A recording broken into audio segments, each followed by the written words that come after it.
Lehman Brothers has filed for bankruptcy in New York, the most high-profile casualty of the credit crunch.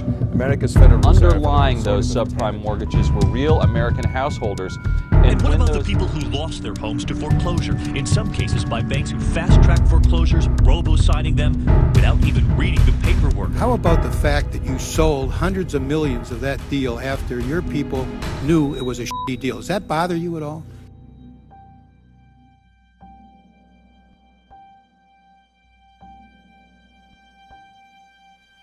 Hello, I'm Peter Scolari. I'm here with you today to talk about real people, just like you, who nearly lost their homes. These are families who struggled to make ends meet during one of the worst financial periods this country has known since the Great Depression. It all began when Lehman Brothers, a U.S. investment bank, went into bankruptcy in September of 2008. This was followed by the collapse of AIG, the world's largest insurance company. These events signaled the beginning of a global financial crisis. 30 million people were unemployed. The U.S. national debt was doubled. In the months to follow, over 1 million people lost their homes, representing a 63% rise in foreclosures. Banks made mortgages to people that couldn't afford them. But people took mortgages that they couldn't afford. And this has kind of been one of the dynamics of the whole situation that has caused so much political strife, because people will spend hours on the debate. Who's at fault? Was it the irresponsible bank? Was it the irresponsible borrower? I think that both sides can make a compelling case. And when you have no accountability, no oversight, people wanting what they can't have, and greed, you end up with quite a mess.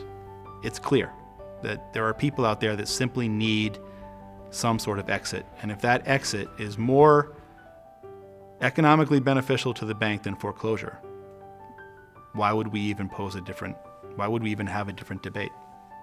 At First Alliance, we have witnessed firsthand the stories that tell of the hardship, the struggle, and the hopelessness of families dealing with this financial millstone. Every day, we receive phone calls from families on the brink of losing their most important asset, their home. It is the core mission of First Alliance to treat these families with the care and dignity they deserve. In the past few years, we have had the privilege of saving the homes of hundreds of families. Here are a few of their stories. I wasn't making enough money to provide for my family. We were barely able to scrap by, so I started selling everything that I had of value to either help pay a bill or put food on the table. I'm trying to get a better job to get myself out of this slump.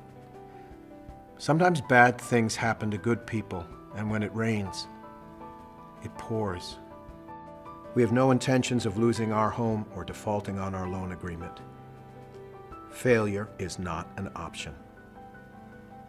I have no other option but to request help. We have lived in our home for 36 years, and we definitely want to keep it our home. The last 2 years have been terrible for us, and we need a chance to get started again. And we thank you for considering our request. Over the past few months, my husband and I have had to endure a very painful and difficult situation.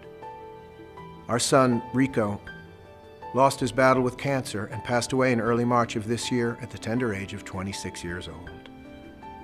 We were offered an opportunity to refinance our home through First Alliance lending as a result of our financial situation.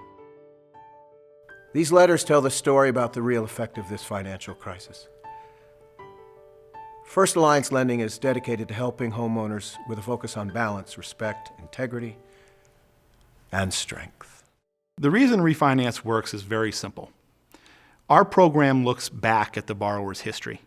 We look for where were they successful. It's easily identified by looking back through a credit file. This is where the borrower was okay. If you can find that spot, and you can identify what happened that led them to default, you can make a reasonable conclusion that if they get back to that place, they will succeed. What do we have to do now to fix the problem? This program, principal forgiveness, affordability, it is a way forward. Putting a borrower out on the street has no economic benefit for anybody, okay? Bank forecloses, they get 55 cents on that mortgage, they've had a good day. Through our program, they're gonna get an average of 72. First Alliance, in concert with our partners, who have played a significant role in this and their willingness to participate, take borrowers that are upside down, that can't afford their current mortgage because of conditions that are not their fault. We refinance them. We get them an average of $86,000 in principal forgiveness. Their housing payments generally go down by 40% or more. So they went into the transaction in a negative equity position and no affordability, and they leave the transaction with equity and affordability. I think success is easily identified. If we start thinking about this in terms of success, just one family at a time, eventually we'll solve this problem. First Alliance has helped hundreds of families to reclaim their American dream. Every day we work with these people to turn struggle and hardship into relief and a return to quality of life. From July of 2008 to March of 2010, we wrote 18 transactions. March 2010 to today, we've written thousands of them, and the results are very clear. People who go through our program succeed, but more importantly, the community at large succeeds, because every house that we keep out of inventory, every house that we keep out of overhang, is a success. We'd like to thank you for watching and listening. At First Alliance, making a difference is what we're all about. You know, my son, a few years ago, was diagnosed with leukemia. I remember exactly what that was like, the disruption that it takes in one's life. And when you're going through that experience, you're living your greatest fear, right? Am I going to lose a child? One of our families actually realized that. That story moved me in a big way. We made the tiniest difference in that person's life. That's why I do this. That's what makes it a success.